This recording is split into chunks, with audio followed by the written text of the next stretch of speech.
I shall be telling this with a sigh. Somewhere ages and ages hence, two roads diverged in a wood, and I took the one less traveled by, and that has made all of the difference.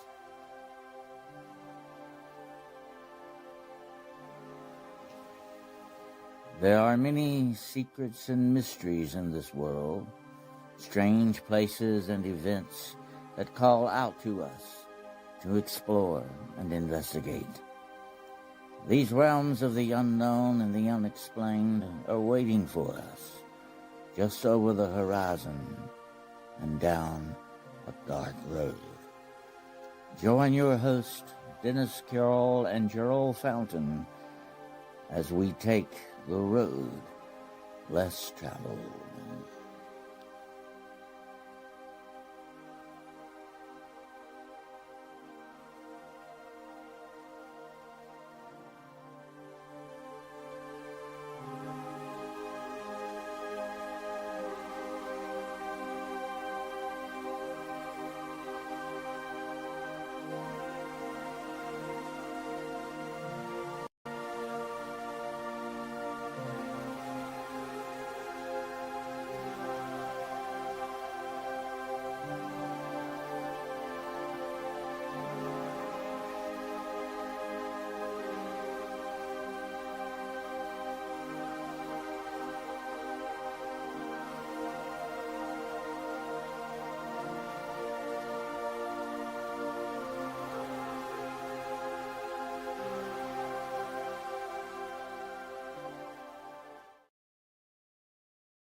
Hello and good evening, good morning, and good afternoon, wherever in the world you may be. This is another edition of the Road Less Traveled heading right at you there. So buckle up, buckle down, buckle in, and get ready for the ride tonight. We're going to have an interesting chat about backyard cryptids. Okay, what's in your backyard? Okay, I hope it's just your romper room playset back there or something, and not a cryptid sneaking up on you there. You never know though. And we're going to be discussing that with my trusty co-host, Mr. Gerald Fountain. There he is. Hello, sir. Hello. How's the world treating you? Good. Good. All right. All right. Yeah, a lot of people didn't know Gerald. He's got his beard trimmed there. Looking good. Looking good. All right. Yeah. Yeah. Mine's trimmed. Needs a little trimming there myself. There, definitely. Get a little bit closer, but I need to stand closer with the razor. That's probably what it is. Yeah, absolutely. Yeah. Hey, wait a minute now. You know, there's something moving around out there in my backyard, Gerald. Let me take a look at this. Wait a minute. Oh. Wow. Okay. Wait a minute. It's my next door neighbor. She's out sunbathing again. Oh my. That's all 350 something pounds of her too. Actually, by the way. That's scary. That's real scary. But anyway, you never know when those backyard cryptids are going to creep up on you. Absolutely. That's right. Yes, sir. But anyway, yeah. That's my binoculars from my last sky watch, by the way. Need to put those things back up until next time. But I don't know what's going to happen if she ever takes her moo-moo off. We're going to be in big trouble then, that's for sure. But anyway. That's the way it goes with neighbors. My neighbor, Griff says my neighbors look human but act like idiots.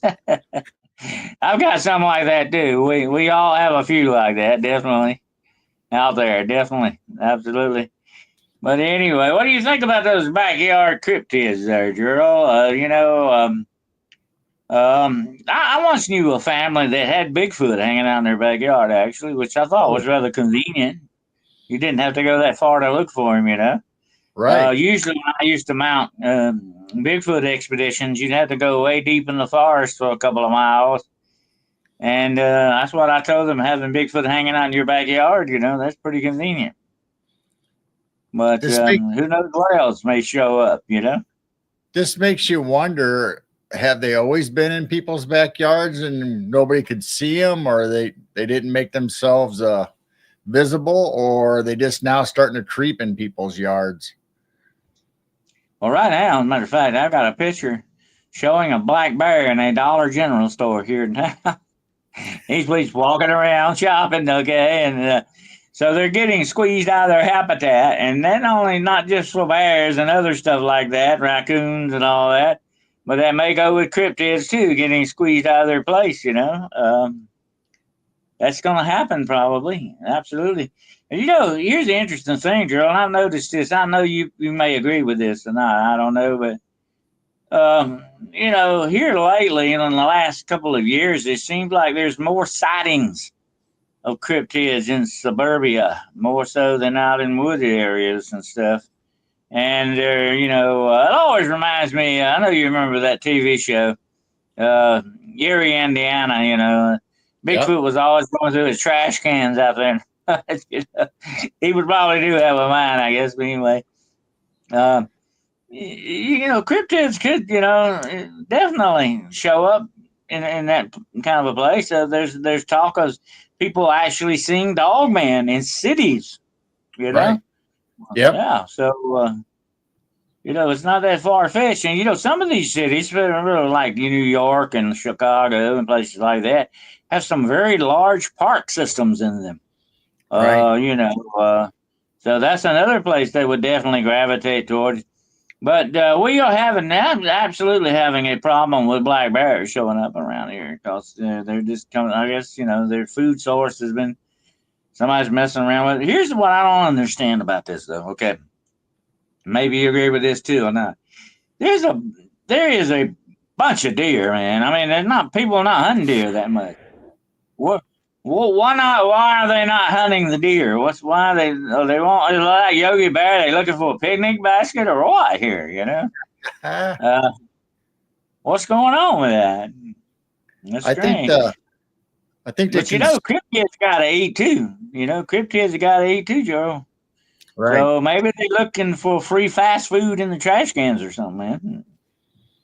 I think the conservation people are restricting people from hunting deer and other animals. They're putting a tight noose on them. It's not as open as it used to be. So I think the population is kind of getting out of control, which would attract, like you said, cryptids.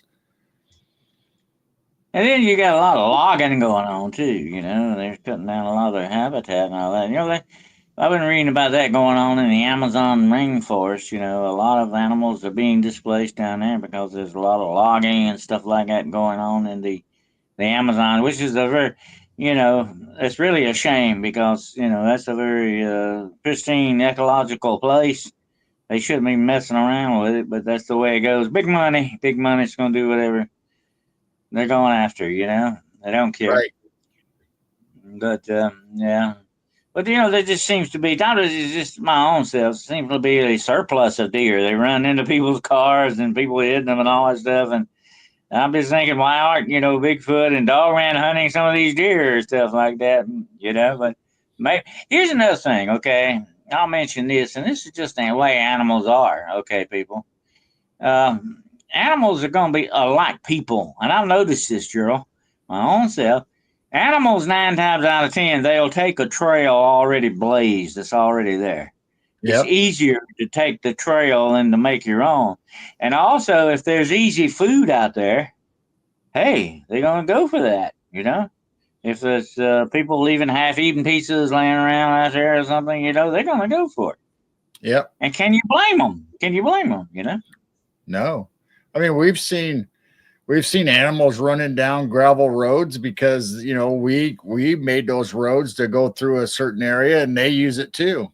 I mean, they even make grasslands overpasses on major highways so the animals don't run across the highway. So they are a social animal and they do know how to use stuff like that. That's true. Absolutely. It's a shame, though, some of this stuff is doing that. But here's another thing. It really worries me about it. It worries me when I see people doing this. You see a lot of, video of people feeding the deer and the deer hanging around their house. And And I've even seen some with foxes hanging around people's houses, and even a bobcat, I think, was one. Wow, that's not good for the animals. Okay, really not good for them to become dependent upon us. Okay, because that takes away their natural instinct to hunt and all that, and it keeps them from surviving. We're doing them a real big disservice when we do that. Really, Uh, now it's okay if you're gonna leave bird seed out, maybe some bread for the birds and stuff like that. Well, birds are different in that respect to the big animals, like deer and stuff like that, and bear and all that. They're gonna, come to become dependent upon you if you're not careful. And even if they don't bother you, and who wants the big black bears laying around the house, And unless he's a bearskin rug, I'm just joking, though, folks. Okay, no bearskin rug. But anyway, I mean, who wants that? In your house, especially even in your yard, because you would. Here's the thing about it. It's just like all them stupid people wanting to take selfies with buffalo and all that kind of junk. I mean, come on, folks. They're wild animals, okay? You can't humanize them because they're not humans. They're wild animals. They will get you if you okay. You might get lucky and they don't bother you one day. The next day they may be having a bad day. I know I get kind of mean when I have a bad day, girl. Okay. Yep. And you can imagine what a 400-pound bear would do to you if he got mad. Okay. I mean, there you go. And everything has a bad day once in a while. Just hope you're not there when they have a bad day. That's all I can say. But I mean, we got to respect them for that. That's very important. And but we've talked about that before. People do, even with cryptids, people tend to try to humanize these things. And just like we do our dogs and cats and birds and all that, we try to humanize them. We give them human names and we dress them up in little outfits sometime and all this stuff. You know, we think that's kind of silly, kind of fun, but yet, if I were a dog, I would be rather upset about it because that's kind of undignified. I don't want to dress up like Cinderella or something. There you go. I want to look like a dog, okay? But people are gonna be people. That's the way it goes. But you cannot humanize a cryptid, folks. Okay, that's just definitely not gonna work. That's not gonna work out. And I mean, I can. That's like our friend Jessica. I love the thing she has of the Karen Bigfoot. Karen, I can see that. I can see that Bigfoot saying, "I want to see your manager right now." Anyway, okay, got a little bow in the hair. And I've been watching a lot of these here lately. Have you been watching some of these videos they doing a Bigfoot out of the woods? There was one he was doing a cooking show. He was doing a cooking show out there, okay, folks? And I'm sitting there thinking, this is weird, okay? Picture this. Now I'm watching this Bigfoot cook. He's cooking a potato stew or something, out there in the woods. And I'm thinking, my gosh, man, you need to wear gloves. You're going to get hair in the food here, okay? Hairy hands. He's doing all this stuff. So anyway, so listen, Bigfoot, if you're listening tonight, wear the gloves, buddy. Okay, next time you cook the food, wear the gloves. All right. Might even want to think about a hairnet just to be on the safe side. Okay, we don't want Bigfoot hair in our food here. Okay, but anyway, it's wild. And so people are humanizing Bigfoot with these videos. He's getting in all kind of situations, and he's working for ICE and doing all kinds of stuff out there, And it's funny to watch, but it is their humanization. That's what they're doing. And of course, I don't know if Bigfoot complains about it. We'll talk about it. That. Will be a good show if he ever shows up to complain about it. There you go. We will definitely do that, Gerald. Yeah, definitely. But I don't know. I mean, people just gonna be people. But come on, people. Leave the wild animals alone. They need to stay out in the woods where they need to stay. You stay in your habitat and let them stay in theirs. Okay, that's the way to go. But sometimes, though, no matter what you do, they're gonna show up. Just like the backyard cryptids we're gonna talk about tonight. And one of my favorites, Gerald. Now you might remember this. Yeah, big potato hair soup. Yeah. Well, you might remember the one of my favorites, the Glimmerman. Glimmerman yeah. would be in the trees, you know. We've talked about that before. And I actually saw that one time with my own eyes. Now, I'll tell you this, I have seen the wind do some freakish stuff, okay? The wind can do some weird stuff sometimes.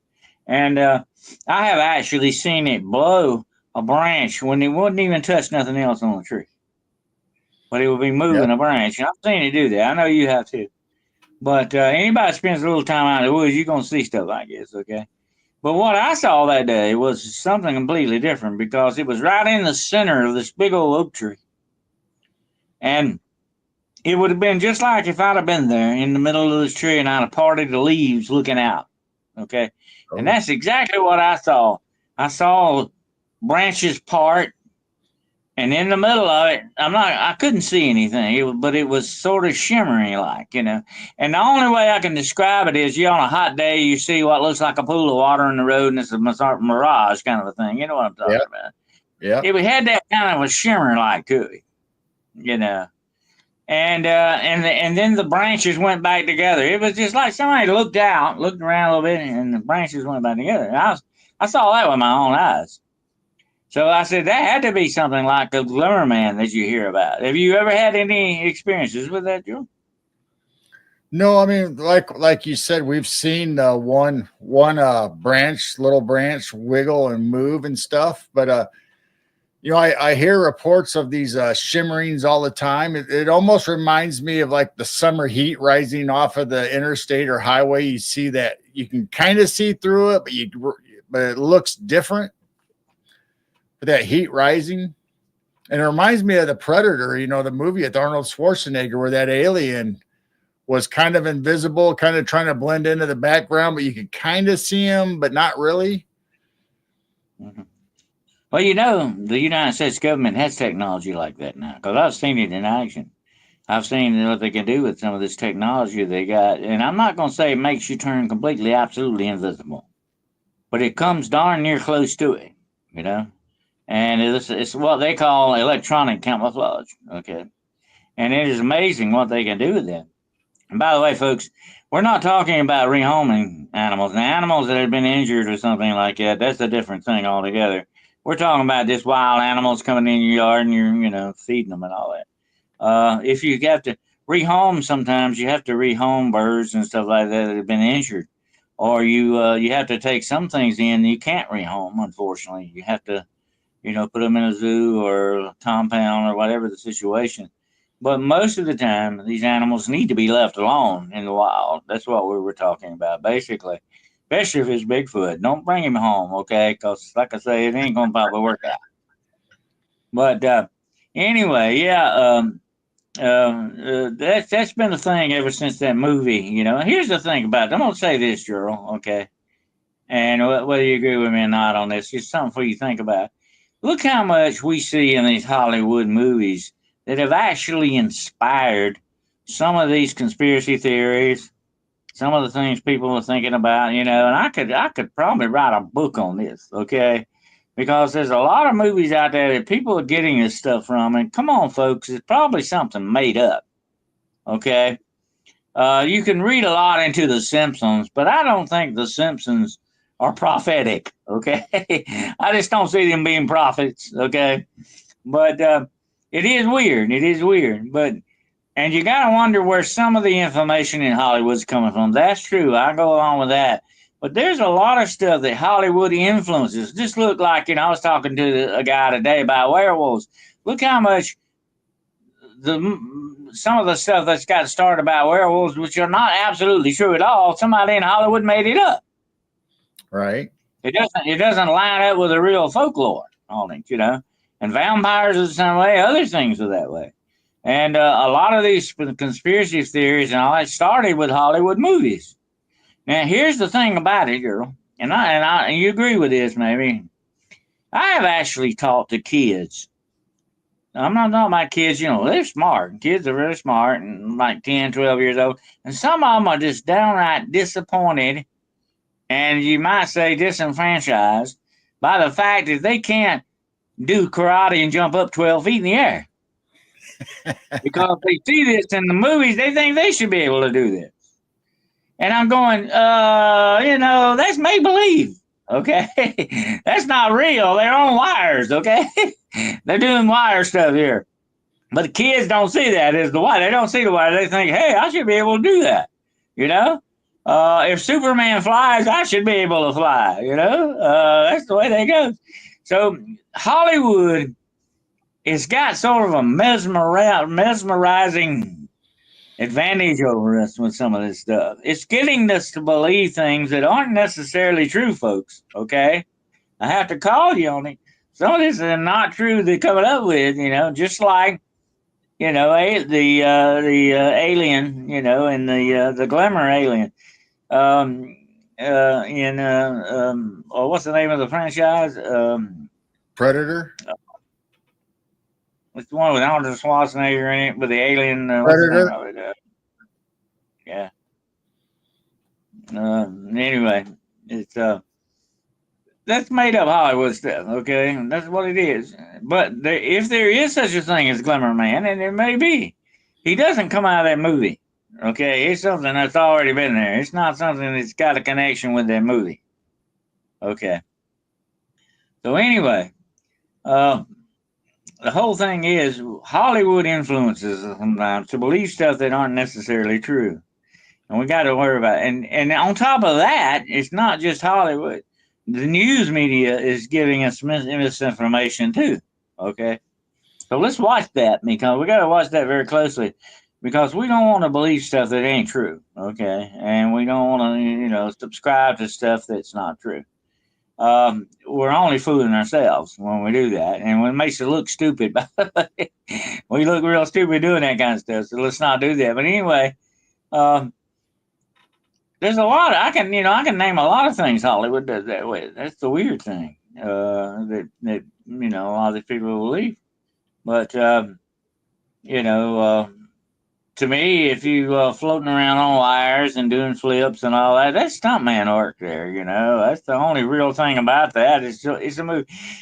The thing you got to remember about Hollywood, 99.9% of it ain't real.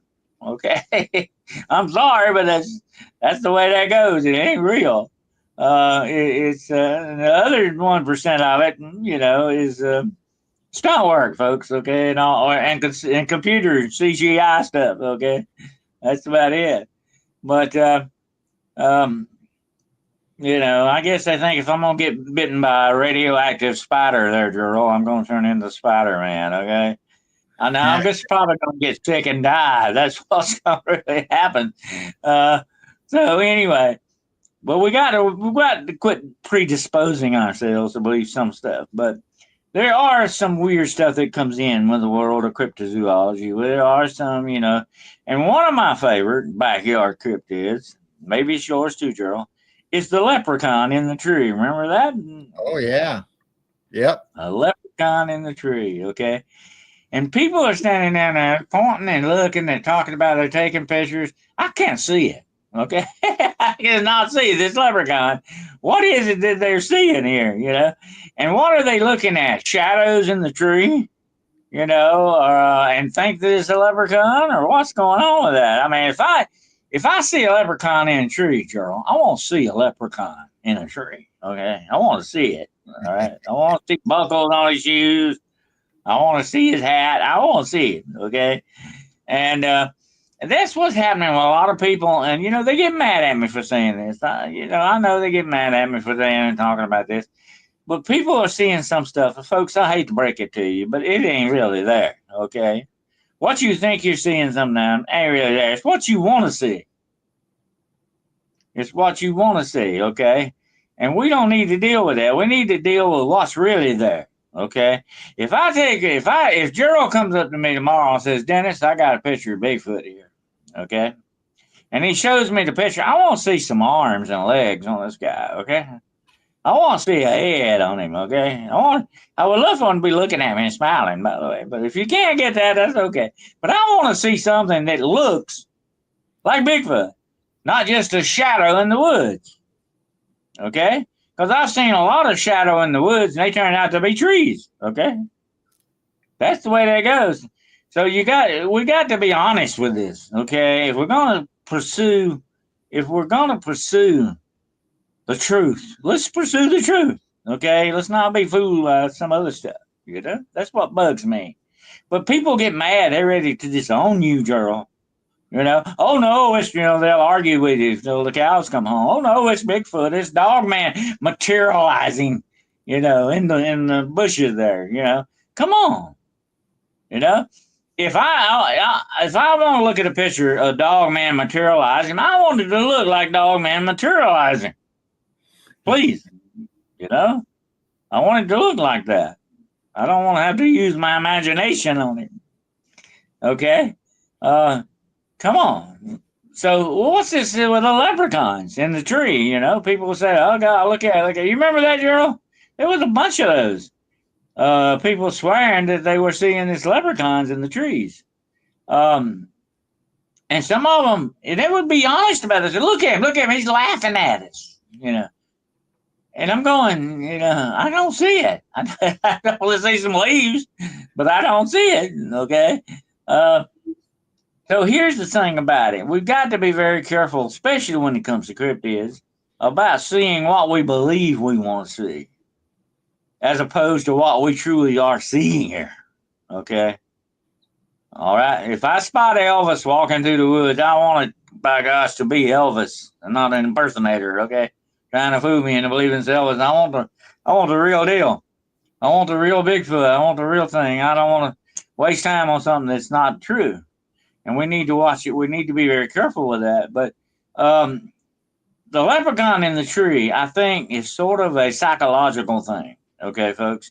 I believe one person sees it and talks another person. It's sort of like mass hysteria, girl. Somebody talks you into seeing something and gets you to believe it. You know what I'm saying? It's kind of a psychotic kind of a thing going on here. You're a pretty matter of fact person. You're probably not going to, get talked that easily into something. But some people are easily talked into seeing stuff that may not be there. Some people are very gullible about that. Let's not be gullible, definitely. But, if it's a backyard cryptid showing up, and if it's a chupacabra sitting on your fence, I want some evidence of it. I want to see that chupacabra. And if he looks like an armadillo, we need to talk about it. Okay. But anyway, I took a picture not long ago. I don't know if I ever showed you this, girl. I took a picture of a raccoon on top of my building. I told everybody, I put it on Facebook. I said, look, everybody, I have captured the chupa raccoon here. And some people said, it looks like a raccoon to me. But anyway, I had a lot of fun with that. But anyway, a chupa raccoon, chupacoon. Anyway, you definitely want it to, be a cryptid that you're definitely looking for here. Okay, something out of the ordinary, something that, if it is a blood-sucking chupacabra, and he's out biting holes in your goat or whatever's going on with that, you need to get some evidence on it. Absolutely. If he's in your backyard messing around, get you some evidence. Take you some pictures, Here's one thing. I want to talk to you about this a minute, Gerald, and see what you think about it. Let me ask you a question. If tomorrow I take you to a place in the woods and I hand you a rifle and you see Bigfoot, I want to ask you to be honest now. Are you going to kill him? No. You're a good man, Gerald. I would not either. I'm gonna tell you what. I would shoot him with a camera, okay, but not with a gun. Right. And here's what I gotta wonder about some of these monster hunters, okay? Why are you going out loaded for bear after these things? Now I can understand you having a gun for protection, okay? If Bigfoot jumps on you, Gerald, and starts trying to tear your limbs off, you got a right to defend yourself, okay? Absolutely. That's a different thing, okay? But for you to actively go out to kill whatever may be out there, that is not good science there, folks. Okay. That is not good juju for you to go out and kill something. And now, if it's trying to kill somebody else, or if it's, terrorizing a neighborhood, that's a different thing. Okay. But I'm talking about you going out in the woods. I'm going to tell you what. I saw Bigfoot, Gerald. I saw him just like I'm looking at you right now. Okay. And by the way, you look better than Bigfoot. Okay. Anyway, I saw him. Okay. And he looked downright, I'm not going to say human, but I would have had a hard time killing that guy. Okay. Unless it was, a matter of self-preservation thing going on here. And to me, I don't know. I just couldn't do it. What do you think, Joe? What's your thoughts on that? I mean, all the pictures and some of the videos I've seen, just like Patty, there's like a human aspect to them. So, I mean, you'd have to be pretty heartless if they, like you said, if they weren't attacking you to try to kill them or harm them in some way, just for fame and fortune or whatever your deal is when you go out there. If you're just an investigator, you're going out there to witness, to do an investigation and to bring evidence forward. You're not going out there to capture them and bag them and put them in a museum or a zoo or anything. You want to observe them in their natural habitat and what they're doing. But I mean, I can't imagine. Patty has supposedly had almost like human expression in her face and her eyes. So there's no way I'd want to shoot anything like that. Absolutely. I agree with you on that. Hunting, you can't hunt things without killing them. Okay. You're going to hunt stuff without doing that. But if you arm yourself with conflict, I think whatever's out there, whether it be Bigfoot, Dogman, whatever, knows your intentions. You know what I mean? They know what your intentions are. And if I were those guys, I would be 100 miles away from you. Okay. When you're out there looking to shoot me, I'm not going to hang around. Okay. I've been shot at. I know how it feels. Okay. It's not a good feeling, folks. Definitely not. And so if I were a Dogman or Bigfoot, I would leave the neighborhood, definitely. With you out there with the intentions to do me in, just because I'm some kind of trophy for you, that's another thing. I used to talk about deer hunters, and I have done some deer hunting in my time, but I never shot deer and just left it laying there. We took the deer back. We had, we converted it into food. You know what I'm saying? We never wasted. That's not, and I was not out there getting trophies. I wasn't out there to kill the biggest deer I could find just because it happened to have a lot more antlers on it than the other one. Okay. That is not how that works to me. Some people get hung up on that trophy thing, that great big game hunter that sits, in his den with all of his trophies on the wall there, very proud of himself. For what? You wouldn't kill some animals? Okay. That just don't hang right with me. Okay. But yeah, that's just my own personal feeling. But I think you agree with that too. But, I'm going to tell you what, Gerald, if you go out in the woods tomorrow with a high power rifle and you're looking for me, I'm not going to be around, buddy. Okay. I'm getting on the bus and I'm leaving town. Okay. I'm not hanging around.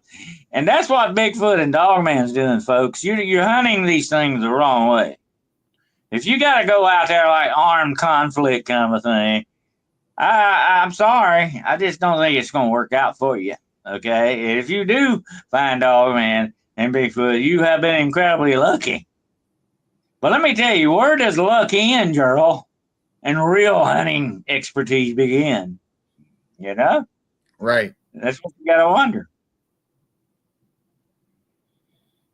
You were talking about Hollywood and stuff earlier, and there's always a little bit of truth mixed in with all these stories, and the rest of it's fabricated for the movie, to make it glamorous and exciting. But what if they're putting this information that you said, like, it's false, about vampires or cryptids, they make most of this stuff up. What if them as Hollywood trying to get us to manifest the rest of these attributes to these animals.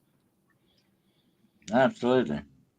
I agree with that. And a lot of these men a lot of men and women are guilty of this too, by the way. I'm not going to leave the women out. They get caught up on a macho thing, They got to like to go out there and prove something to somebody, okay? I'm going to tell you, folks, the man or the woman that lives their life thinking they don't have to prove anything to anybody, those are the people that get things done in this world, okay? But the ones that go out thinking you got to prove something, I'm a big man or I'm a big woman, whatever the case may be, I can do this, I can kill something, Anybody can kill something, folks. Bullets and guns can kill anybody, okay, or anything. They don't have anybody. It's the brains behind them that you got to worry about, okay? And of course, you got to observe gun safety too, of course. My grandfather used to say, you got to remember something. A gun don't have bullet eyes and it don't have brains. Okay, that's what you're there for. Okay, that's what you're supposed to be there for. So anyway, but these people get caught up on a macho thing, Gerald. They got to prove something. They got to prove they're a great big hunter or something. They can do that. That's not good. That's not good in my book. And I think you've been that way too. What do we have to prove? We don't have to prove anything to anybody, And like I said this before, you and I get our picture took tomorrow with Bigfoot. Nobody's going to believe it anyway, okay? Why are we worried about it? Nobody's going to believe it. We'll know, though, Gerald. You and I will know. And that's all that matters, okay? We'll know. And we don't have to prove anything to anybody, okay? That's the way that rolls. Don't you agree? Absolutely. I mean, just like you talked about in the beginning of the show, we're getting more and more reports of these cryptids or strange, whether they're elementals in the trees or whether they're cryptids, Bigfoot, dogmen, they're coming in our backyards. They're actually showing up in the inner city. I've heard of inner city like Detroit and Chicago where people think it's, the bad area where they might have crack houses or sell drugs. Well, it seems like there's dog man hanging out in those basements in those houses that you think are abandoned or unwanted areas. A lot of reports of Bigfoot creeping around in people's houses, even out in the rural areas. Yeah, there's been some home invasions reported too. Yeah. I was reading one the other day about a guy that said he heard something in his basement. And he went down there and looked, and there was two eyes looking in the dark back. And by the way, if it's got eye shine, folks, that's not human, okay? Humans do not have eye shine. Regular humans don't, okay? The clones may have it, I don't know, but regular humans don't have eye shine. So this thing had eye shine looking at him. So he turned the light on, and he said he saw it leaving out the back door or something. It was a Bigfoot-like thing, okay? It wasn't a bear. This thing was, walking like Bigfoot. And that wouldn't surprise me. Maybe he was looking for food. Maybe he was looking for something, There may be, as time goes on, Gerald, more interaction of these things happening. And there have been reports of dogman, like you said, being seen in houses and on ranches and stuff like that, hanging around places where there's even livestock and stuff, Makes sense when you think about it. Yeah. Yeah.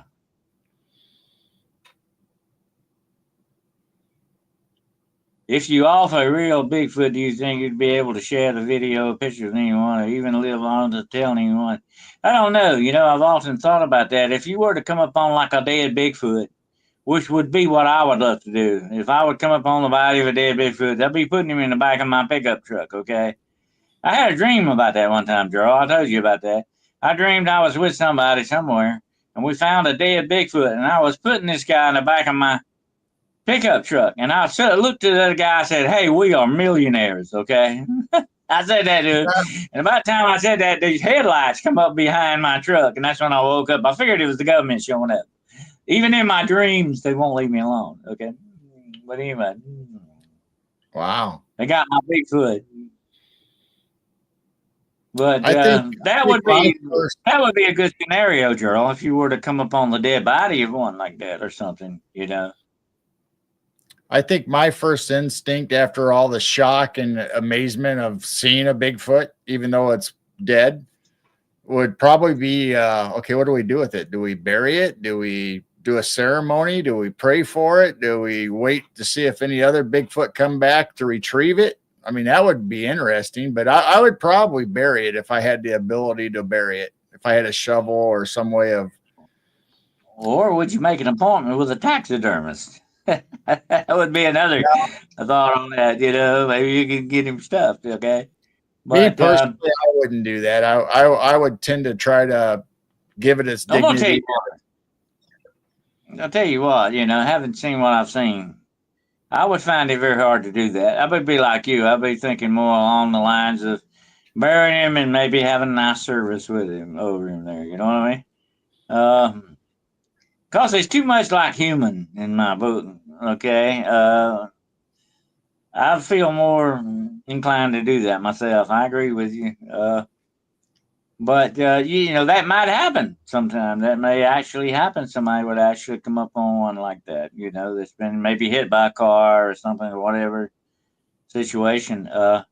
But as big as this guy is and muscular, I don't even think a car would bother him too much, unless it was a big Hummer or something. Maybe I don't know, but it's a possibility somebody may run them. I'll tell you a story I heard one time, and we'll move on to the next cryptid thing here. But I heard a guy one time. He said that this actually happened to him. They actually found a Bigfoot graveyard. Oh. And said it was like out in the woods nowhere. And they were, and he said there was nothing but plain sticks sticking up in the ground over these graves. And on each end of the stick were these feathers, a bundle of feathers tied on there. And he said this was a graveyard because he could see the graves. And he said this had to be something like a Bigfoot grave. This was not a, Native American graveyard. This was a Bigfoot graveyard. That's what he said. And people asked him about it. He said, I've been back several times and I've seen the footprints around the graves and everything. This is the Bigfoot graveyard. He said, but I'll never, ever tell anybody where it's at because I think they should be left alone. I think we should respect them. This is their burial ground. We should leave it alone.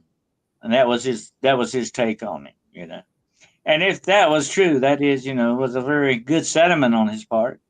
To handle it with dignity like that. That's good. Yep. I tend to agree. I think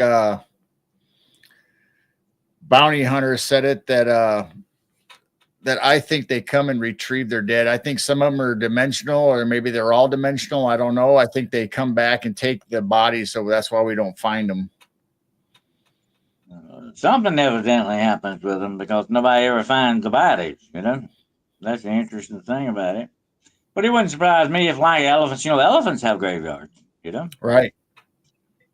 So it wouldn't surprise me if they had something like that, but it would be a very well hidden place, I would think, because they're very intelligent creatures. They're not gonna, I think this man, if he did stumble upon something like, it was an incredible, lucky thing that happened to him, because I think most of the time these areas would be, very well hidden from prying eyes.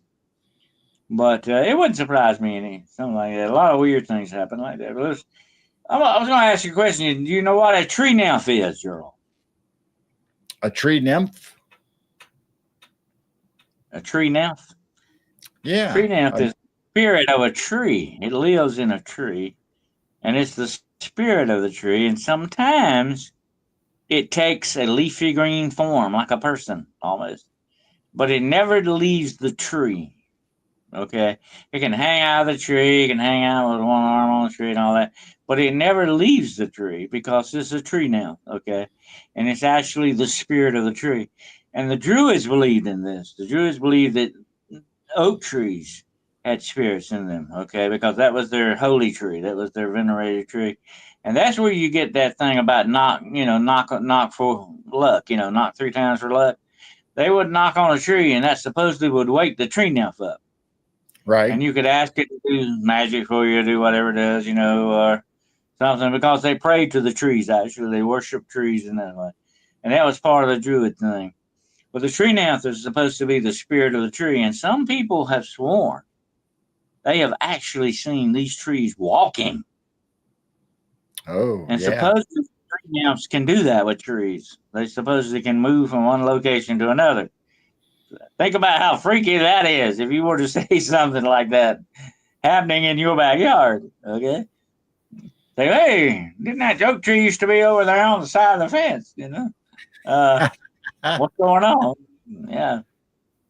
But they say if you disrespect the tree and you do, if you, damage the tree or you cut limbs off of it and do bad things to it, that the tree nymph can put a curse on you.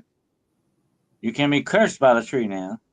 For bad luck is mostly their curse. I don't think it actually kills you and unalives you. I think it just gives you a lot of bad luck. And that goes over into the next thing. The fairy trees, Earl. You've heard of those, haven't you? Yes, absolutely. I mean, they're all kind of tied into the elementals, And just like Jessica, the Cryptid Huntress, is in chat right now. Her and Barry has had shows where they talk about the elementals in the trees, working with the cryptids or Bigfoots and using the trees as portals or life sources. They're all connected somehow. We just need to figure out how. Maybe we never will, but I believe the elementals and the cryptids have some kind of bond together. Actually, there is a lot of belief that these trees can be portals when they're not being used as cookie factories by elves. Okay, definitely not. Keeblers. Yeah.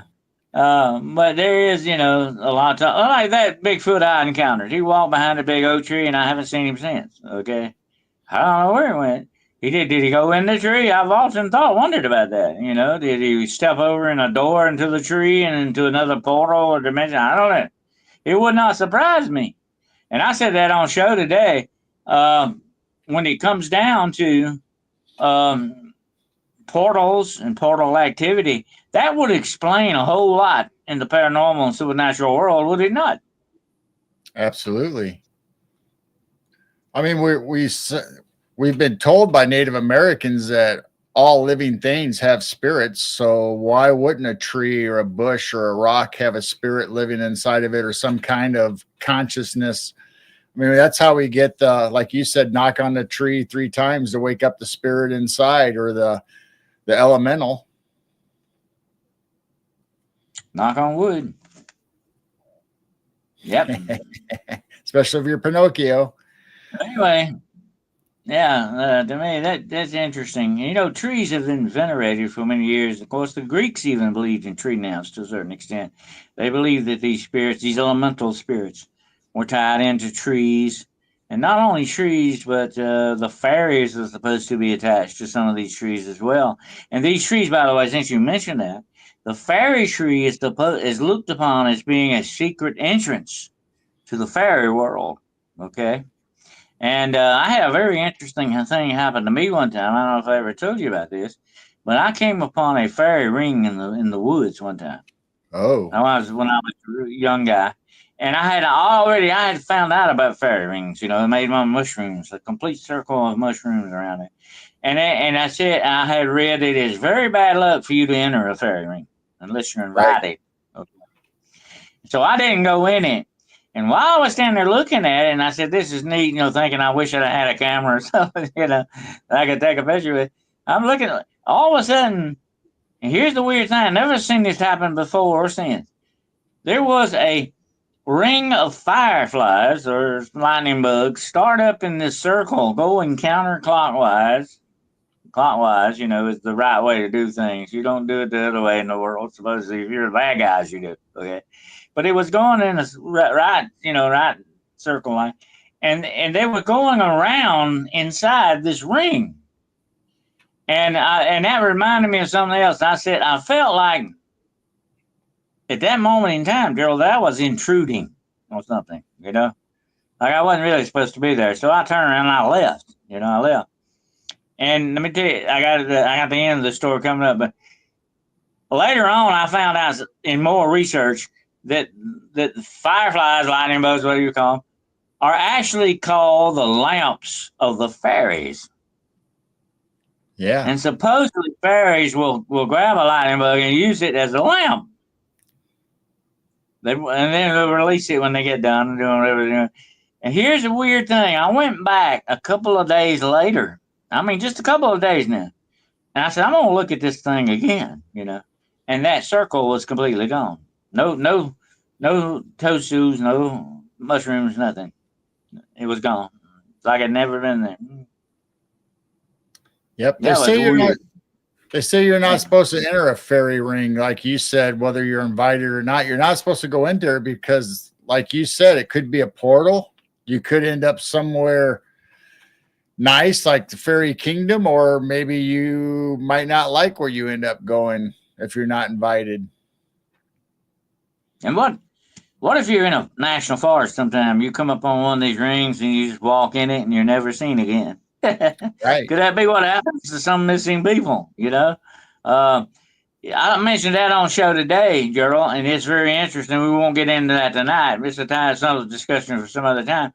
But look, we talk about alien abduction going on a lot. But heck, that wasn't new back in the medieval times. It was fairies doing it. They were abducting people left and right, leaving little changeling babies and all kinds of wild alien type stuff, okay, that we think about nowadays. That's weird when you think about it, that you got that correlation there, So if you were to violate maybe something like that, what if I'd have walked into that circle? I might not be telling you this story now. Okay, that might have been the enemy. You never know. You never know. And that's why I caution people, you have to. If you ever come up on this kind of a situation, please proceed with extreme caution. Okay? You don't know what you're dealing with. Yep. We've had fairy, well, what we call fairy rings is a ring of white mushrooms. Perfect formation of a circle in our yard. And a lot of times people say it's from an old tree or something that's been there. Well, where the rings show up in our yard, there's never been a tree since we've been alive or since I've been a kid that I remember a tree ever being there. So it just makes you wonder, is there some kind of vortex? Are they creating a portal? Is the fairies putting them there on purpose in that certain location? Yep. Very strange. And here's another thing. Dragons, if your dragons carry off people, mostly they only carried off beautiful young maidens, okay? That's what dragons were known for. Most of the time. Unless they were dragon riders, but that's another story too. But we were talking about dragons today. That may be why there's not that very many dragons left. They killed them all off, okay? That's what knights were doing, riding around killing dragons left and right here, okay? That's St. George, all about it. But anyway, that's the problem with that. But, here, what made me think about that, there's also legends and stories of dragons living in trees. One of the most famous ones was the Hydra. Remember the Hydra, Gerald? Yes, I remember the Hydra. And it dwelled in a tree, and guess what was hanging also in that tree? The golden fleece. Remember that? Yep. So dragons have a little connection with trees as well. They supposedly would hide in trees and all that. I remember one story of a knight looking for a dragon that was terrorizing the neighborhood. And the son of a gun was hiding up in an oak tree, okay, in the leaves up in an oak tree. And he liked the guy that night. They like knights because they're fresh in a can, Gerald, by the way. Anyway, he liked to got him. He liked to get that night, definitely. Because he was hiding up in the tree. So that didn't surprise me any at all. Dragon, I'm going to tell you something about dragons, okay? And like we said this before, do not, interfere with the affairs of dragons because you are crunchy and you taste good with ketchup, okay? Don't do that. Dragons will get you real quick, but I'm going to tell you something about dragons. Here's the one thing, you want to talk about dragons all day. I like dragons. Got nothing against dragons, by the way, okay? Well, they are a symbol of evil for certain reasons, and I'll tell you why. Dragons are thought to be highly, highly intelligent things, okay? And very, very, very tricky. You got to be very careful dealing with a dragon, okay? They were the supreme trickster spirit type thing, okay? They were slick, real slick. They were like con artists, okay? They could really fool you when they wanted to. So you got to be very careful dealing with dragons, okay? They might be a little bit smarter than you are. You never know. Well, they've been around a lot longer than we have, so I hope they're smarter than us. Absolutely, they've been around longer. They learn more. Yeah, definitely. The older you are, the more you learn. That's what experience does to you, right, Drew? Yep. I always pictured having a dragon that was like in Dragonheart, where he was kind of snarky and kind of cool and would talk to you and go on adventures with you and be your best friend. And unless you're like our good friend Jessica Jones, who has her own emotional support dragon, by the way, folks. She goes flying around on every now and then. That's good. That's good, I guess. If you're going to have an emotional support animal, it could be a dragon. Why not? Why not? I don't know. Nobody's going to mess with you, that's for sure. I think Jessica is the story, the real mother of dragons. I think that's what that movie's based on, is Jessica. Yeah. Mother of dragons, dragon rider. They like to ride dragons around the neighborhood, Well, the Impaler's logo was a dragon on his armor, especially. Well, the dragon also means devil, okay, thanks to the Bible.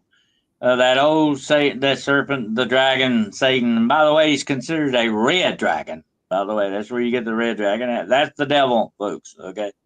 And so the order of the dragon was a sort of like the order of the devils. They considered themselves to be devils in battle, okay? That's what that was all about. The Order of the Dragon. Dracula. That's where you get that name at. But son of the devil. Dracula, son of the devil. Son of the dragon. Yeah. But, so, you got to watch out with those dragons, though, because they can be a little tricky on you sometimes. They can. One of my favorite movies, I don't know if you've ever seen this. I cannot think of the name of it now. Wait a minute. It's escaping my brain is emptying out today. Anyway, it's where the knight becomes friends with the dragon. And I can't think. Was it Dragon Slayer or something like that? Was the name of it? Dragon Slayer, and then what I just mentioned. You went to kill the dragon. He went to kill the dragon and ended up being friends with it. Okay. They ended up being friends. I thought it was a great movie. Great movie if you get a chance to see it, by the way. Oh, by the way, I was gonna tell you this, Joe. Have you've seen Rosemary's Baby, right? Yes. Well, you need to watch Apartment 7A. I'll tell you why. It's part of Rosemary's Baby thing. Do you remember Rosemary Baby, the girl that jumped out the window and killed herself? Uh-huh. It goes back and tells her story. You ought to see her story. Apartment 7A. You need to watch this. It's on Prime.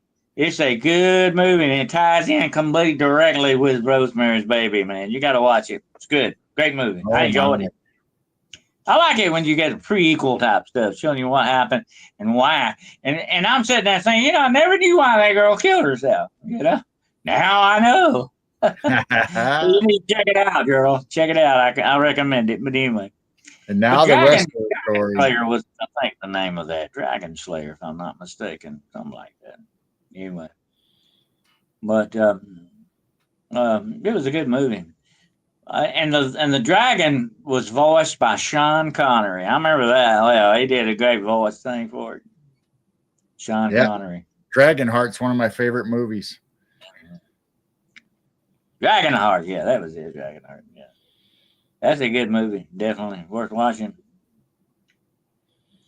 I was thinking when you were talking about the lightning bugs or fireflies flying around in a circle, there's been a lot of videos out there where animals act weird and start doing circles in fields or in pastures. I'm wondering, does that have to do with maybe a fairy ring or a portal opening up, a vortex? Maybe they're attracted to the magnetic field. Maybe I was also thinking, when you see buzzards or birds, we always thought they're hunting dead prey, on the ground. So they're circling. What if that's a vortex or a magnetic field that's drawing them and they're just circling in the sky because of that vortex coming up out of the earth? Yeah. Might be some kind of interference with the magnetic. The Earth, isn't the Earth about to flip the magnetic pole or something like that? It's definitely moving. There's people that say it's going to flip. That could be something to do with that, definitely, But I'm going to tell you something, and I'm not going to get into that tonight either. But according to biblical prophecy, in the end days, animals are going to do some strange stuff. The nature is going to break down in some ways, and you may see animals becoming cannibals. They're going to be eating each other, doing extremely different stuff than what they usually do. Okay, think about that. That's freaky to think about, but that's supposedly part of the prophecy thing. That animals are going to turn on people and turn on each other, actually. So the laws of nature are broken at that time. And we are seeing some stuff going on now. And I was telling somebody this. A lot of people don't know this, Gerald. But we are actually feeding chickens. Chickens. We are eating chicken cannibals, folks. Okay. When we eat chicken, we're eating chicken cannibals. They are eating chickens. That's what they're making chicken feed out of. Ground up dead chickens, folks. Now, is that freaky or what? Soylent Green all over again, Gerald. Oh my. I got a t-shirt. It says Soylent Green, feeding the world one person at a time.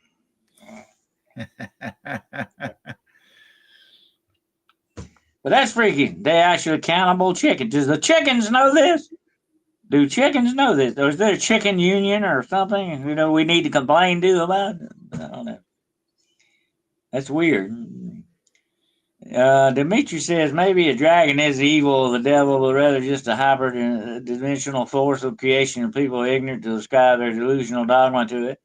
Well, I think, a lot of things in our existence have different symbolic meanings to things. One thing can mean something to some people, and it can mean an entirely different thing to others. The Chinese see the dragon as a force of nature and sort of creation to a certain extent. They see it that way. And by the way, their dragon has no wings. Their dragons do not have wings, by the way. That's a European dragon, folks. They got wings, okay? The European dragons do. The Chinese dragons do not. And they seem more like the force of creation kind of thing for them. So it is a religious symbol of them. But the dragon back in time, especially in the Christian world, got a bad name because it was a symbol of the reptile, the reptilian attitude of the demonic folks. Okay, there's a big tie in there with that. And that's where the dragon got hung with that. You got to remember something, it's not the symbol of something, it's what it says. The symbol is sort of like, and we've talked about this before and other things, symbols are like a language. They're telling you something. Yep. And there's power in that. There's power in that, you know what I'm saying? And that's why symbols are used so much in these ways, because they have a certain power. Words have power. So do symbols. Symbols are just what? Unspoken words. That's what they basically are. Okay. So people take them different ways. It depends on what their intent is behind it. A dragon can be evil. Not all dragons. You can't say, stop and say all dragons are good. No, they're not. Just like all pelicans are not good or all bears are not good. You can't paint it all with a broad brush. There may be some evil dragons and there may be some good dragons, okay? I would not want to hang out with the evil dragons because they might eat you. Okay, that's the only advice I can give you on that. Okay, but just like that dragon in Dragonheart, he was good. He was a helpful dragon. So you may run into one like that if you're lucky, but then you might run into one that's not so good. He may be one of the red dragon like the devil. He may eat you up. Right. So you got to be careful with that.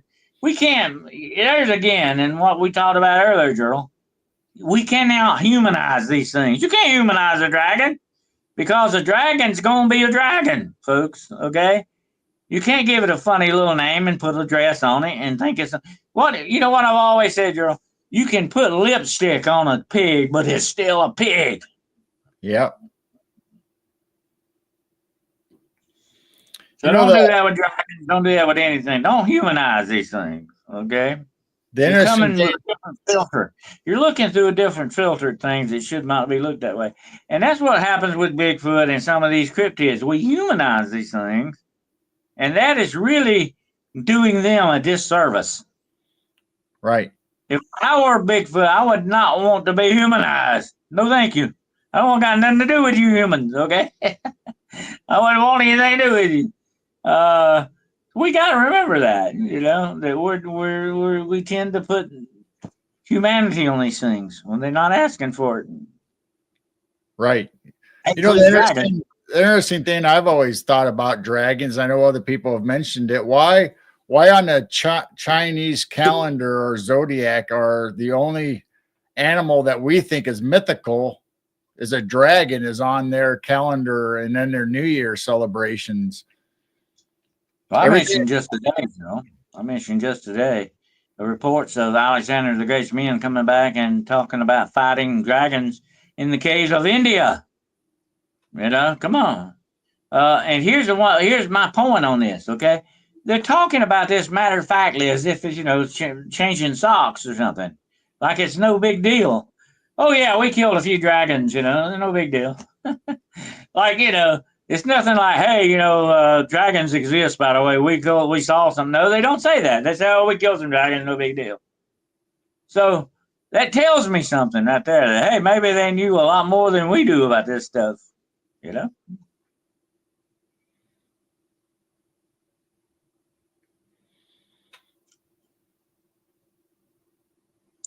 Maybe the evil dragons have got the good dragons locked away. Maybe one day they'll turn them loose. Oh, Those darn evil dragons. They're always up to something. They're not eating people. They're up to no good. That's the way it goes.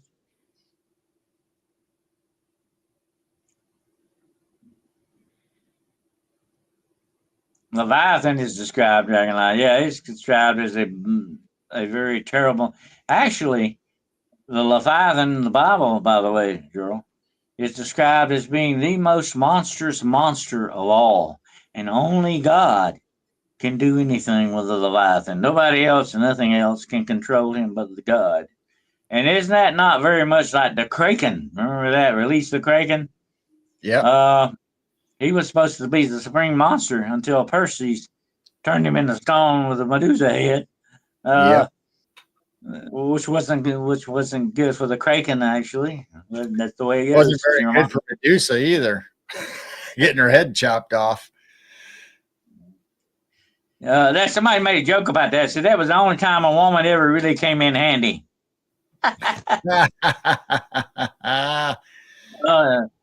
Okay, now, girls, don't get mad at me. It was just a joke. Okay. But anyway, she was so mad she lost her head. I thought handy was the funny part of it, because the head with the hand there, Anyway, but she did turn out to be handy, though, did she not, girl? She did. Came in handy. But anyway, those are the backyard cryptids, folks. Yeah, some of them. There's a bunch more of them. Of course, we didn't get into chupacabra, the bloodsucker, the goat sucker. I think he attacked not just goats; he was after sheep too. Right. Cats and dogs as well. I know there's something crazy about the chupacabra, though, girl. It got so many different descriptions. They do. And are we dealing with the same cryptid here? He's one he's got wings, another he's got a crest on him like a lizard. Another thing, he looks like a dog or a coyote with a mange or something. Can we not agree on this? What does he look like? What is he really? I kind of go along. I was hoping he kind of looked like that lizard thing with wings, which might be a baby dragon, folks. You never know. Okay, might be a baby dragon. Baby dragon. Yeah. I mean, we also too bad that Medusa wasn't more headstrong. She was a pretty headstrong woman in my book. She was pretty headstrong until it got chopped off. She didn't let it go to her head, though, Drew. We also have tree peekers or shadow beings that peek at you from behind trees. Oh, yeah, the tree peekers and that's another good one, yeah. The ones that peek out from behind the trees and all that. And most of the time, you see sort of like a shadow with eyes. That's about all you see. Yep. And it's very quick too. They're not, you don't really get a good look at them. You know what I'm saying?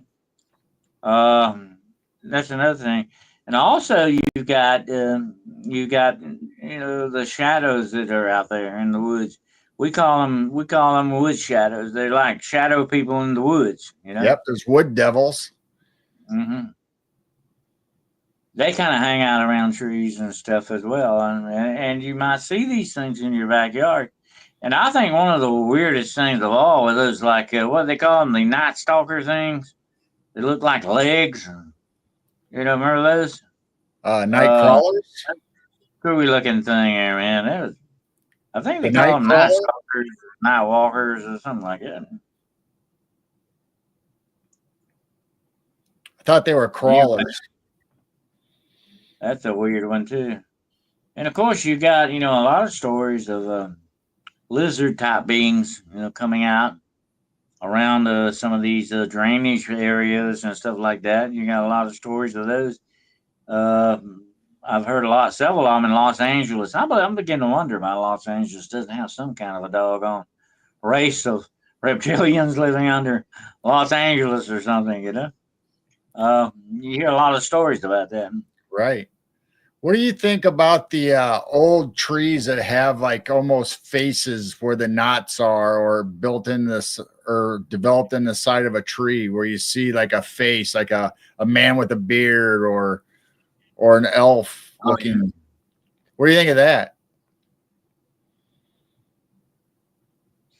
Says, what's our take on stories of people seeing walking trees or trees that have moved? We mentioned that earlier, Overbill, that could possibly be tree nymphs. The spirit in the trees doing that. That actually, some people have said they've seen trees walking like that in the forest, moving from one location to another. Now, there are certain plants that can actually do that. They can, but these are plants and not trees, like full-grown trees that we're talking about. But supposedly the tree nymphs can do that with trees. They can move in different areas. The spirit of the tree is what's doing it, actually. Very much like the trees you see in Lord of the Rings. What they call them, the Ents. The Ents are like these the shepherds of the forest. They look like trees, although they're not really trees. But they look like trees, and they can sort of like camouflage themselves like trees and make you think they're a tree till they move. They're neat. They're very slow, and they talk real slow. So they're not very fast guys. Definitely not. I think they had a meeting. Wasn't that girl? They had a meeting. It took days for somebody to finally say something or something. Right. But anyway, that would have had to been one of the most bored out of your mind meetings you could ever imagine. Definitely. But there have been a lot of talk of that over the years, of actual tree spirits moving trees and stuff like that, animating trees, you might say. And like Gerald's talking about, the things that you can buy and put a face on a tree. You can nail it on a tree, and it's got an old man's beard and all that stuff on it. Are really venerations of another interesting cryptid, the Green Man. Gerald, remember the Green Man? Right. He lives in trees. I was actually talking about a living tree that has like a face of a person, where a knot or a crook of a tree would be, not the things that we put on them. I'm actually talking about trees that look like it was a human face or a person in a tree. That's what I was asking about. I'll tell you a quick story I got about a tree. I had a woman contact me one time. A demonology problem, and she said, Dr. Carroll, do you believe that trees can have a soul in them? I said, well, it's quite possible. She said, I've got a tree that looks like a tortured soul. And I said, well, I got to come see this. She said this tree is, had a feeling of evil around it. Okay. And she was thinking about getting it cut down or something, and getting it took off. And I said, well, I want to see this tree, and sure enough, this was I should have took a picture of this thing. I don't know why I never took a picture of it. But it was a twisted, evil-looking tree, Gerald. I mean, it looked like something out of a horror movie. This tree did. And it was half dead, anyway. And she said that people in the neighborhood had told her that a man committed suicide and hung himself on this tree. I said, well, if that's possible, if he was like demon possessed or he has some kind of a spirit in him, he might have went into the tree, when he unalived himself, I said, that's possible. So I said, I can do a blessing on the tree. I can do some, stuff on the tree for you. And she said, yeah, do that. And she called me a few weeks later, about a month later, I think. And she said, I'm the lady with that tree. And I said, yeah, I remember that, And she said, well, I wanted to tell you that lightning struck that tree last night and it's completely gone. It Oh, just polarized that tree. And I said, well, the interesting thing about this is that maybe it was so evil that somebody up there couldn't allow it to stay here any longer. Maybe that was the wow. problem. Yeah. But yes, trees, I think, can have tortured souls to them in a certain extent. And they can have, I think, even spirits transferred to them sometimes. If you can put a spirit in a doll, you could certainly do that with a tree because it's a living thing.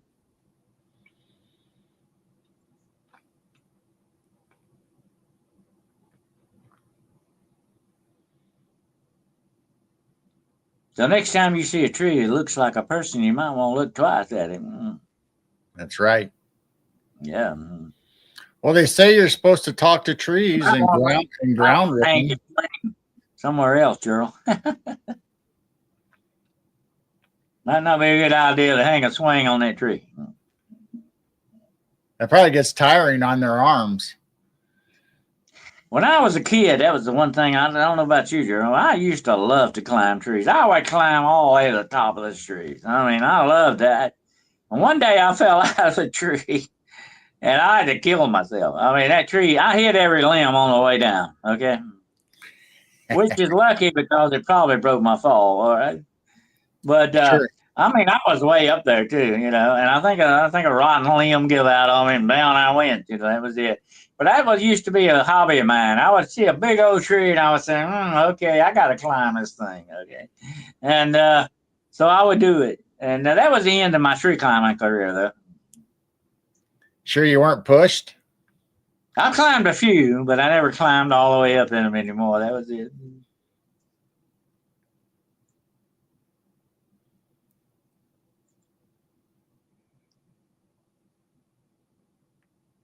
But trees are remarkable things, definitely. I like that poem, only God can make a tree. Yeah. Poems are made by fools like me, but only God can make a tree.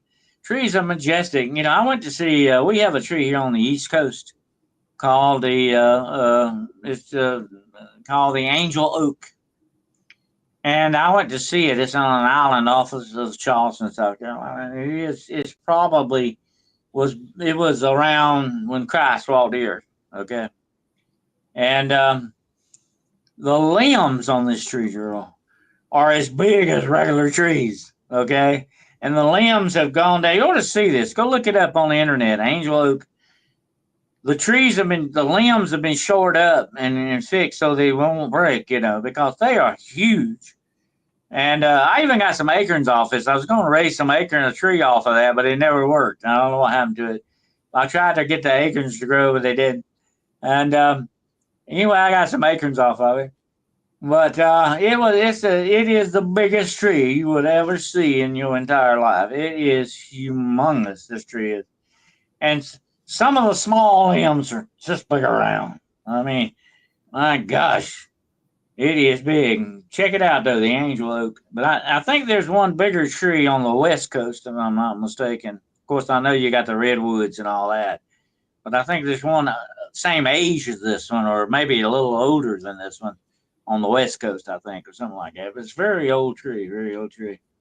But it's a white oak, by the way, and they can be big. I've seen some big oak trees in my time, absolutely.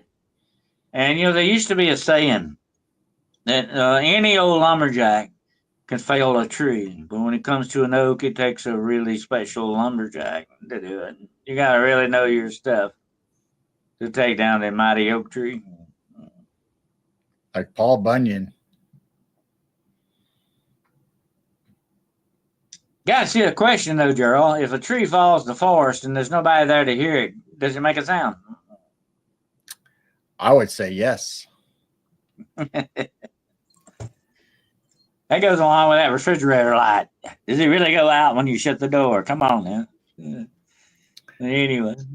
Yeah, back in the 50s, they gave that guy a name in the refrigerator that turned the light on and off. Oh, yeah. I've had some go out and then come back on. That happens sometimes. It gets dark in that refrigerator. But anyway. Yep. But yeah, you got all kinds. You got some really cool, and some of the most weird backyard cryptids would have to be the pale crawlers. Definitely, that's another one. That you might encounter around your backyard one night. Okay, let me say this: it could be, you could have aliens out in your backyard. You can have anything show up in your backyard. You never know. It could be your neighbors. You never know. I hope you don't have a sunbathing neighbor like mine that weighs 350-something pounds. Anyway. Anything can show up. Okay, so be aware of that. Raccoons can get in your trash can. Could be Bigfoot going through your trash can. You never know. But you better watch out for those backyard aliens and backyard cryptids and all that stuff that show up out there. You never know. Shit, here in Florida, the hurricanes do a good job. Yeah. You might have alligators in your backyard, Florida. You never know about that. Show up. What do you think the pale crawlers are, Dennis? What do you think they are, Gerald? I think they live in caves. What do you think? Yeah, definitely some kind of entity, whether they're whether you want to call them ET or extraterrestrial. I mean, they could be from inner Earth, but they're definitely living in caves, and that's why they have the pale color. Yep. They would definitely be pale, and they would definitely move kind of slow. Because if you ever been in a cave and you get deep in caves, you have to go kind of slow. You proceed slowly because you got to crawl over stuff. You got to, usually most caves you don't just walk in. You got to crawl in them sometimes. That's the way caves go, and that kind of makes me think of pale crawlers who have actually been spotted in caves. By the way, folks. So if you're going to go look for a pale crawler, that's the number one area to go look in, a cave. Reminds me of the movie, the Mole People. Yep, absolutely. But they're probably something like that. Absolutely. I think my backyard neighbor's an alien. You never know. You never know. Sounds like some kind of a ghoul. Well, ghouls are more monstrous looking than the pale crawlers. Oh, the pale crawlers are not pretty, okay? They're not that good looking either. But the ghoul is more monstrous, supposedly looking. I'm going to tell you something about the ghoul. He's kind of more mouth than anything else because he eats dead things, especially dead people. He eats them. That's his diet. The ghoul is a term. Actually, ghouls are thought about. That's where the word ghoul is Arabic, by the way. It means demon. And they are thought to be demons, another lower class of type demons that devour the dead. And it will devour you if it catches you, by the way. It'll eat live people too, folks. Okay. That's the way ghouls work. But that's why we always talked about that, Night of the Living Dead. Not one time do they ever call them zombies in that movie. Go back and watch it. They call them what, girl? Ghouls. Ghouls. That's what they are. They're eating people. Zombies don't eat people, folks. I'm sorry. I hate to break the news to you, but they don't.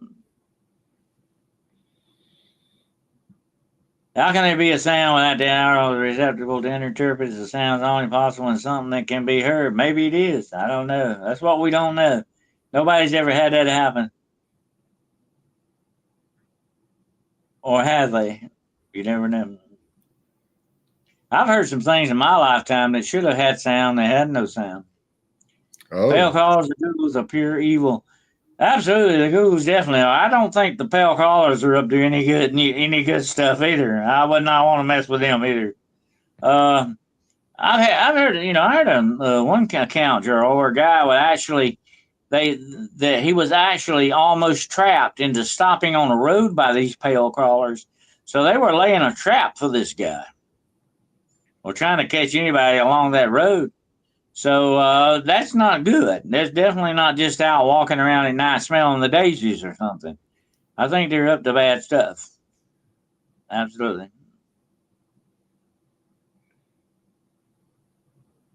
Maybe they're out to get your children or your dogs or something. You never know. Somebody said leave a recorder in the woods. Yeah, probably Bigfoot would steal it and sell it at the pawn shop. I've lost a lot of the game cameras like that. They disappear.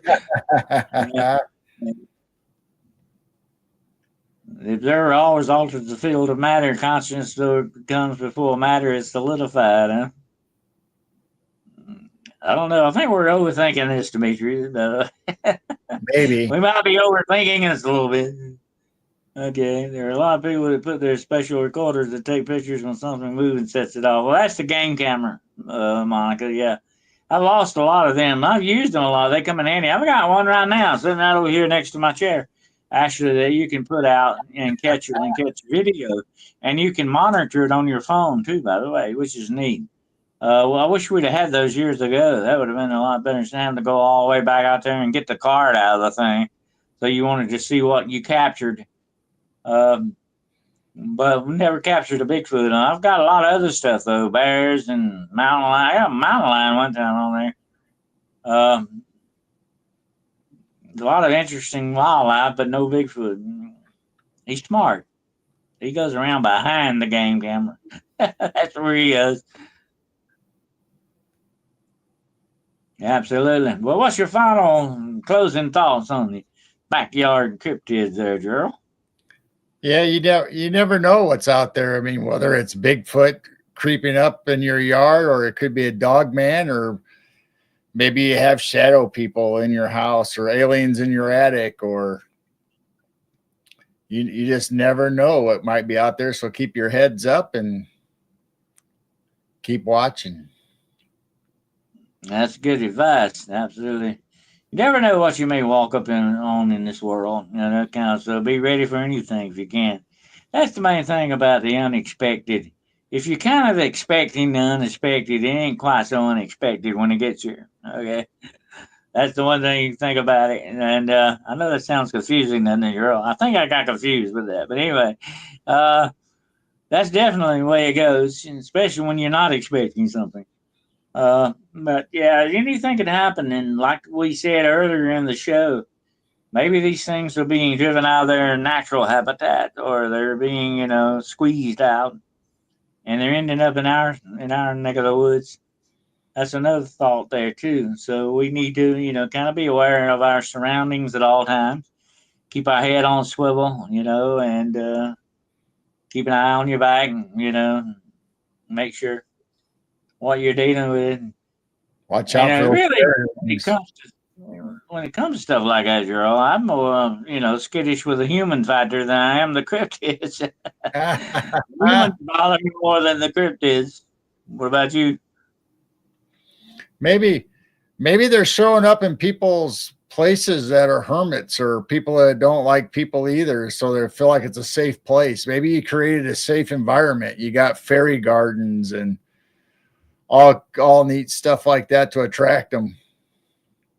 Maybe Bigfoot's thinking, hey, they're out in the woods looking for me, so I'll just hang around their backyard. They'll never think to look for me here. That's smart. That's smart. I would do that. That's not something I would do, definitely, absolutely. But anyway, keep your eyes open out there, folks. You never know. You may be calling me and Gerald tomorrow and say, hey, I think I got a backyard cryptid out here, And we might have to have some photographic evidence on that. Definitely. Awesome. Send it to us. Mm-hmm. That's right. Blue Eye Advantage of the veil is thinning. Absolutely. I'm going to tell you something. I mentioned this the other day, and Gerald backed me up on this, I know. I think the veil is thinning because we're paying more attention to it than ever before. I think that's doing something to it here, folks. Okay. And I was reminded of that today about, skinwalkers and how the natives, Americans don't like to talk about them because they, gives them more power. And maybe all of the paranormal and supernatural is that way. The more we think about it, the more we talk about it, maybe it makes it more real in some ways. It brings it to life. It empowers it, you know. And maybe that's why the veil seems to be getting thinner for us and more things are happening. That would definitely be one factor, don't you think so, Drew? Absolutely. I mean, just like I said, maybe we're manifesting this stuff. Maybe the more we're attuned and open-minded about these things, maybe we're able to see them more. Maybe they've always been here and we're just able to view them now because of our upping our consciousness and able to see them. That's true. We may be becoming more conscious of them, in some ways. Oh, hey, wait a minute, there he is. I didn't know that. He's over there or something. I didn't think about it before, And here's another thing going on. Here's what really bugs me. We all walking around with some very good cameras now. How come we not getting more pictures of this stuff? What's going on with that? Some of these things don't want us to get pictures of them. I think without a doubt, they're blurring pictures and messing around with our equipment. They don't want us to get pictures of them. And it makes sense when you think about it. Yeah. And like somebody in the chat says they are opening some places up too. Definitely, I think, there's certain forces in this world that are playing around with things they shouldn't be playing around with. And they're playing that God game we've talked about so much, and that's going to get everybody in trouble if they don't watch out. Take the lesson from Frankenstein. That's what that was all about, right? Don't create a monster where there ain't one. Yeah, absolutely. But anyway, we appreciate you all so much for being here tonight and hearing us y'all about backyard cryptids. And who knows what we'll come up with next week, but show up and find out, and you'll know something different. Okay, absolutely. And we appreciate you though being here, and we appreciate your support and all that. And we hope you have a rest of the week is a great week for you. And if you do run into any cryptids, you know where me and Gerald are. Okay, we want to hear about it. Absolutely, That's right. we want to know. We're the first ones we want you to call. Okay, and let us know what's going on with that. Absolutely.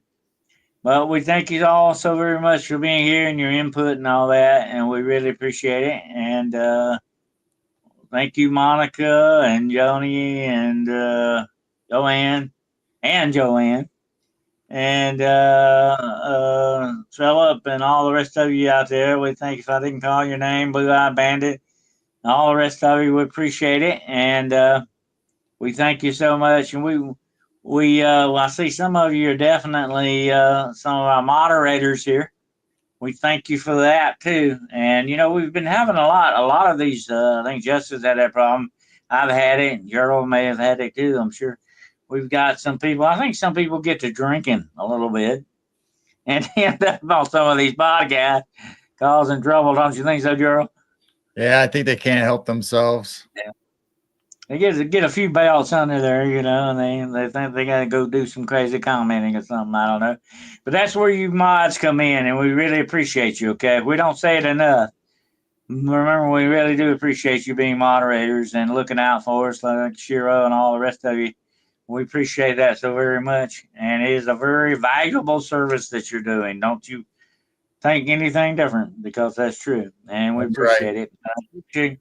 Appreciate you all for your support and all that, and we want to thank you for being with us tonight. And come on back again, and you can journey back down the road less traveled with us again. We'll be looking forward to the next roundup. Until then, take care of yourselves out there. Be careful with those cryptids, and Godspeed to all of you, and I will see you in the shadows.